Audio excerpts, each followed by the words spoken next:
నమస్తే అండి, welcome to my channel Lakshmi Ramana recipes. ఈరోజు వీడియో అయితే నేను కొత్త కాస్ట్ ఐరన్ తవాని కొన్నానండి.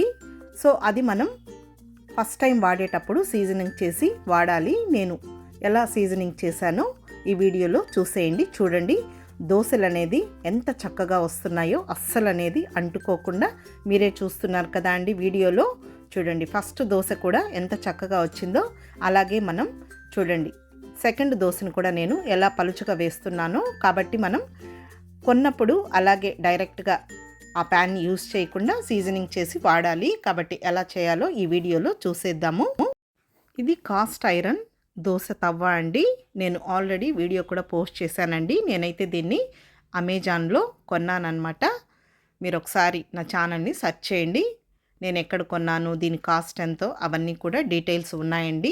మామూలుగా మనం ఇలా కొత్తగా కొనిన వెంటనే వీటిని మనం డైరెక్ట్గా వాడకుండా సీజనింగ్ చేయాలండి. డైరెక్ట్గా వాడామంటే మనకు దోశలు అనేది అస్సలు రావన్నమాట.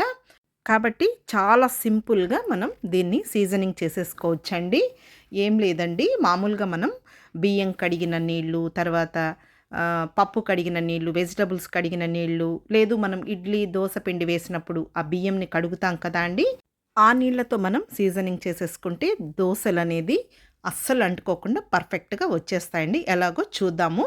ముందుగా నేను ఒక వెడల్పాటి గిన్నె తీసుకున్నానండి. మీరు కావాలంటే ప్లాస్టిక్ బౌల్ కూడా తీసేసుకోవచ్చు. ఇంకా ఈ కొత్త ఐరన్ తవాని పెట్టేశానండి. ఏం కడగనవసరం లేదనమాట. ఇప్పుడు నేను ఈ విధంగా నీళ్ళు అనేది తీసి పెట్టుకున్నానండి. ఇడ్లీ దోశ పిండి కడిగిన ఆ బియ్యం కడిగిన నీళ్ళని ఇప్పుడు అది మునిగే వరకు ఆ నీళ్లు వేసేసుకోవాలి. ఆ నీళ్ళతోనే ఒకసారి ఈ పెనుమునంతా కూడా ఇలా స్క్రబ్ చేసినట్టు ఈ విధంగా ఆ నీళ్ళతో కడిగేసేయాలండి. ఇలా ఈ నీళ్ళతో మనం సీజనింగ్ చేసామంటే చాలా పర్ఫెక్ట్గా వస్తాయి. మీరే చూద్దురు. కానీ ఇప్పుడు దీన్ని ఒక రోజంతా కూడా అలాగే మునిగే వరకు ఆ బియ్యం కడిగిన నీళ్లు వేసి పక్కన పెట్టేసుకోవాలండి. ఒకరోజైతే సరిపోతుందండి. మరుసటి రోజు ఆ నీళ్లతోనే మళ్ళీ ఒకసారి మనం ఇలా కడిగినట్లు ఇలా స్క్రబ్ చేస్తూ ఆ నీళ్లతో ఇదంతా కూడా ఒకసారి క్లీన్ చేసేసుకోవాలండి. మనకు కొద్దిగా చిలుము వాసన, తర్వాత జిడ్డు, ఆల్రెడీ దీనికి వాళ్ళు లైట్గా ఆయిల్ కూడా అప్లై చేసి ఉన్నారండి. ఆ నీళ్ళతోనే చూడండి ఈ విధంగా చూపించిన విధంగా ఇలా అంతా కూడా అలా తోమినట్టు తోమేసుకోవాలి. చూడండి, నీళ్ళు అనేది కొద్దిగా కలరు మారాయి అన్నమాట. కొద్దిగా చిలుము వాసన అనేది కూడా వస్తూ ఉంటుందండి. ఇప్పుడు ఈ నీళ్ళని పడేసేసుకోవాలి. ఇప్పుడు ఒక స్క్రబ్బర్ తీసేసుకోవాలండి. తర్వాత ఏదైనా లిక్విడ్ అండి, నేనైతే ఇక్కడ విమ్ లిక్విడ్ని యూజ్ చేస్తున్నాను అనమాట. ఒక్కసారి మనం వాష్ చేసుకుంటే సరిపోతుంది. కొద్దిగా స్టీల్ది ఉంటుంది కదా అండి, దాంతో కాకుండా చూడండి ఈ విధంగా ఇలాంటి స్క్రబ్బర్ అయితే మనకు గీతలు పడకుండా, తర్వాత ఎక్కువ మనం ఫోర్స్ చేసినా కూడా దోశలు అనేది అంటుకుంటాయండి, గీతలు కూడా పడతాయి. కాబట్టి ఇలాంటి స్క్రబ్బర్తో కొద్దిగా లిక్విడ్ వేసేసుకొని ఇదంతా కూడా ఒకసారి ఈ విధంగా నీట్గా అంతా కూడా ఇలా తోమినట్టు ఆ స్క్రబ్బర్తో అంతా కూడా తోమేసేసుకోవాలండి. చూడండి, నేను ఈ విధంగా క్లీన్ చేస్తున్నాను. చూడండి, ఇంకేం మనకు నిమ్మకాయ కానీ, ఉప్పు కానీ, బేకింగ్ పౌడర్ ఇవన్నీ కూడా ఏం అవసరం లేదండి. చాలా సింపుల్ అండి. ఆ బియ్యం కడిగిన నీళ్ళల్లో ఒక రోజంతా ఉంచడం, అలాగే కొద్దిగా లిక్విడ్ని ఇలాంటి స్క్రబ్బర్తో ఒకసారి వాష్ చేస్తే సరిపోతుందండి. ఇప్పుడు అదంతా కూడా నేను స్క్రబ్ చేసిన తర్వాత ఇంకా మామూలు నీళ్ళతో ఇలా మళ్ళీ ఒకసారి కడిగేసేసుకోవాలండి. అంతే అండి, ఒక్కసారి మాత్రం కడిగితే సరిపోతుందండి. అదే విమ్ లిక్విడ్తో క్లీన్ చేస్తే. ఇప్పుడు ఈ నీళ్ళని పడేసుకొని ఇంకొకసారి మళ్ళీ ఒకసారి ఈ పెనంని కడిగేసేసుకుంటే సరిపోతుందండి. ఇప్పుడు ఒక పొడి క్లాత్ తీసేసుకొని ఇదంతా కూడా నీట్గా తుడిచేసేసుకోవాలి. నేనైతే ఇక్కడ పొడి క్లాత్తో తుడుస్తున్నానండి. మీకు కావాలంటే టిష్యూ పేపర్తో కూడా క్లీన్ చేసేసుకోవచ్చు. కానీ టిష్యూ పేపర్ అయితే ఆ తడికి అతుక్కుంటుందండి. సో అందుకని నేను పొడి క్లాత్తో తుడిచేస్తున్నాను. చూడండి, నీట్గా వచ్చేసిందనమాట. ఇప్పుడు ఇంకొక మెథడ్ అండి, అంటే మనం ఫస్ట్ అది నీళ్ళతో కడిగేసిన తర్వాత లిక్విడ్తో వాష్ చేసి స్క్రబ్ చేసి వాష్ చేసేసామన్నమాట. ఇప్పుడు కొద్దిగా ఆయిల్ అండి, మామూలు మనం కుకింగ్ ఆయిలే అండి, కొద్దిగా తీసేసుకొని మరీ ఎక్కువ అవసరం లేదండి. చూడండి ఈ విధంగా ఆ పెనంకంతా కూడా అప్లై చేసేసేయాలి. వెనుక భాగం కూడా అప్లై చేసేసుకోవాలండి. చూడండి ఈ విధంగా అంతా కూడా ఈ పెనంకి అప్లై చేసేసాను.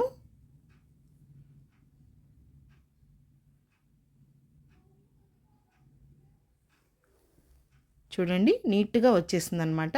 జిడ్డు అదంతా ఏం లేకుండా. ఇప్పుడు మళ్ళీ ఒక పొడి కాటన్ క్లాత్ తీసేసుకొని, లేదు టిష్యూ పేపర్ కూడా తీసుకోవచ్చండి. టిష్యూ అయితే ఆ పేపర్ అంటుకుంటుందని నేను కాటన్ క్లాత్‌ని యూజ్ చేస్తున్నానండి. ఇంకా ఆ ఆయిల్‌ని కూడా ఈ కాటన్ క్లాత్‌తో తుడిచేసేసుకోవాలి. చూడండి ఇప్పుడంతా కూడా నేను 2 వైపులా నీట్‌గా తుడిచేసాను. మామూలుగా అయితే మనం చాలా కష్టపడుతూ ఉంటామండి. కొత్త పెనములు తెచ్చుకున్నప్పుడు దోసలు అనేది అంటుకుంటూ ఉంటాయి. అవి మామూలుగా మనకు నార్మల్గా రావడానికి చాలా టైం పడుతుంది. కాబట్టి మీరు ఇలా చేసి చూడండి. ఇప్పుడు ఆ పొడి క్లాత్తో అంతా తుడిచేసిన తర్వాత ఇంకేం విమ్ లిక్విడ్ అవసరం లేదండి. ఒకసారి మామూలు నార్మల్ వాటర్తో ఈ పెనుముని కొద్దిగా కడిగేసేసుకోవాలి. ఇప్పుడు మళ్ళీ ఈ విధంగా ఒక పొడి క్లాత్తో ఇదంతా కూడా నీట్‌గా తుడిచేసుకోవాలి. చూడండి ఈ విధంగా నేను నీట్‌గా తుడిచేసానండి. ఇంకా మనం దోసలు వేసుకోవడానికి ఈ పెనం రెడీ అయినట్లే అండి. ఇప్పుడు మనం దోసలు వేసేద్దాము. చూడండి ఎంత చక్కగా వస్తాయో మీరు ఈ వీడియోలో చూడండి. ఇప్పుడు స్టవ్ వెలిగించేసానండి. వేడెక్కిన తర్వాత ఫ్లేమ్ని తగ్గించేయాలి. ఎందుకంటే ఇది చాలా వేడిగా ఉంటుందండి. అలాగే మనం హై ఫ్లేమ్ పెట్టామంటే దోసలు అనేది మాడిపోతాయి, అంటుకుపోతాయండి. ఇప్పుడు కొద్దిగా ఆయిల్ వేసేసుకొని ఇది ఆనియన్తో ఈ పెనుమంతా కూడా ఈ ఆయిల్ని బాగా స్ప్రెడ్ చేసేయాలండి. ఇంకా దోస పిండి తీసేసుకొని ఫస్ట్ దోస మనం పలుచగా వేయకుండా కొద్దిగా మందంగా వేసుకోవాలి. అలాగే పిండి కూడా మనం ఫస్ట్ టైం యూస్ చేస్తున్నాం కాబట్టి ఈ పెనము మరీ పలుచగా కాకుండా కొద్దిగా గట్టిగా ఉండేటట్టు చూసుకోవాలండి. చూడండి ఈ విధంగా మందంగా నేను దోస వేశాను కదా. చూడండి ఎక్కడన్నా కూడా దోస అనేది ఏమన్నా తగులుకునిందో హై ఫ్లేమ్ పెట్టకండి, మీడియం ఫ్లేమ్లోనే. ఎందుకంటే హీట్ అనేది బాగా ఉంటాయన్నమాట ఈ ఐరన్ ప్యాన్స్. చూడండి దోస అనేది ఎంత చక్కగా వచ్చిందో. పాత పెనంలో మనం దోసలు వేస్తాం కదా, అలా వచ్చినట్టు వచ్చాయి కదా అండి. మామూలుగా అయితే చాలా తగులుకొని అసలు దోసలు అనేది సరిగా రావండి. కొంతమంది చాలా ఇబ్బంది పడుతూ ఉంటారు. నేను ఫస్ట్ దోస అయితే మందంగా వేశాను. ఇంకా మళ్ళీ కొద్దిగా ఆయిల్ వేసేసుకొని ఆనియన్తో స్ప్రెడ్ చేసేసుకొని ఇప్పుడు చూడండి నేను పలుచగా వేస్తున్నాను. ఇక్కడ నేను 2 గరిటెలు వేశాను కదా అండి. ఒక గరిటె వేసుకొని కూడా చాలా పలుచగా కూడా వేసేసుకోవచ్చు. అయితే మనం ఫస్ట్ టైం యూజ్ చేస్తున్నాం కాబట్టి ఫస్ట్ టైమే మనం మరీ పలుచగా కాకుండా ఇలా నెమ్మదిగా కొద్దిగా మందంగా కొంచెం పలుచగా అలా వేసేసుకుంటే మళ్ళీ నెక్స్ట్ టైం వాడినప్పుడు మనం ఎంత పలుచగా కూడా చేసేసుకోవచ్చు. చూడండి సెకండ్ దోస నేను ఎంత పలుచగా వేశాను. ఇది కూడా చాలా బాగా వచ్చిందండి. ఇప్పుడు మూడవ దోస ఇంకా పలుచగా వేద్దామండి. కొద్దిగా ఆయిల్ వేసి ఆనియన్ రుద్దేశాను. ఇప్పుడు మాత్రం ఒక గరిటెతోనే చూడండి నేను ఈ విధంగా పలుచగా స్ప్రెడ్ చేశాను. కొద్దిగా ఆయిల్ వేశానండి. ఇప్పుడు చూడండి మూడవ దోస కూడా మనకు అస్సలు అంటుకోకుండా ఎంత పర్ఫెక్ట్గా వచ్చిందో. కాబట్టి చూడండి చాలా సింపుల్గా మనం బియ్యం కడిగిన నీళ్ళతోనే సీజనింగ్ చేసేసుకొని కొత్త పెనంలో దోసలు ఎంత పర్ఫెక్ట్గా చేశానో. ఇప్పుడు స్టవ్ ఆఫ్ చేసేసానండి. ఇప్పుడు కొద్దిగా ఆయిల్ వేసేసుకొని ఇంకా ఆనియన్తో స్ప్రెడ్ చేసి ఇంకా పక్కన పెట్టేసుకొని ఇంకా మనం రోజు మనం యూస్ చేసుకోవడమే. కాబట్టి చూసారు కదా అండి సీజనింగ్ని ఎలా చేశానో. మీరు కూడా చేసుకోండి, చాలా పర్ఫెక్ట్గా వస్తాయి. ఈ వీడియో మీకు నచ్చితే లైక్ చేయండి, షేర్ చేయండి. ఇంకొక వీడియోతో మళ్ళీ కలుద్దాం. నమస్తే.